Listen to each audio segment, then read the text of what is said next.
Hello, I'm Marina and the Diamonds. I'm at South by Southwest with Vinyl Mag.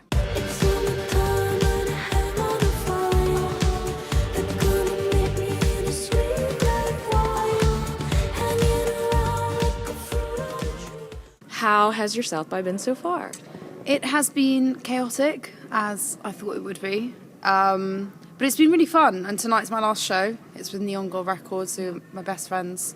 So I'm definitely been enjoying it, but I am knackered.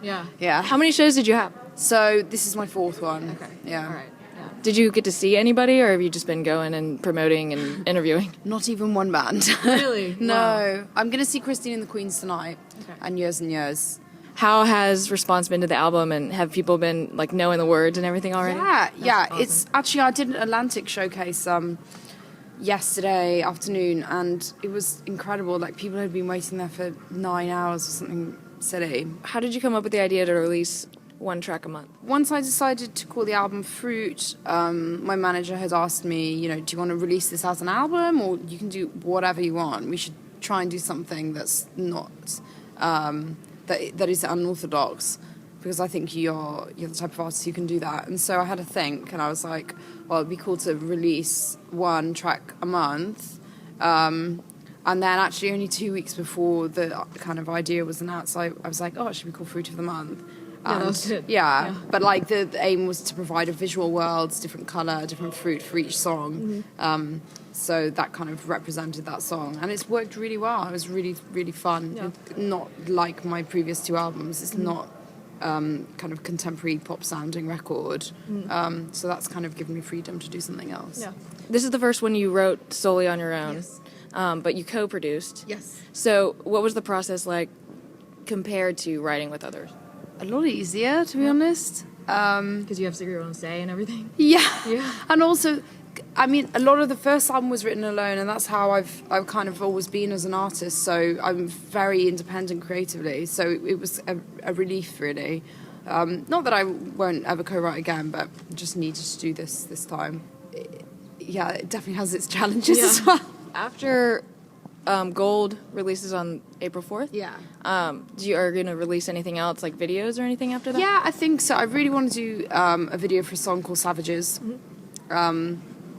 Again, it's not really an album that's about singles and kind of gearing things up in that way. It's more just picking songs that I think are relevant at the time and that have a message that is interesting to me. So hopefully I'll just be able to pick a few more songs and do videos for them. Yeah. You've talked a little bit about like what your tour plans are. So how's the, planning process coming for that? It's going very well. So a lot of our tour production has come in, and so we're able to see what we're going to do for the festivals, and it's really exciting. Yeah. It's very it's basically creating this surrealistic backdrop, using elements of nature and electricity, fusing them together, and I'm really excited to showcase it. Yeah.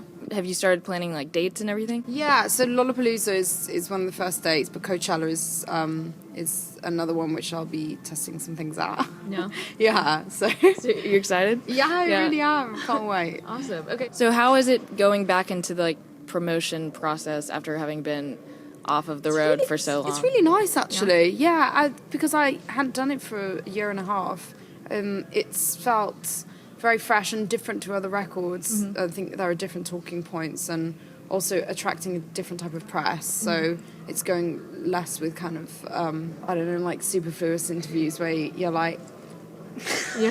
pretending to be a pop star and doing interviews like this, which are pleasant because you're talking about real things. So it's been a pleasure. So you mentioned Savages a minute ago, and I read that you said that was the most important track.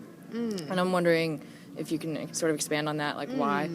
I think for me it's the most important track because it's talking about an issue or issues that are relevant to our society at the moment, and that's what inspired the song. So it was originally I was reading an article about the Boston bombings, and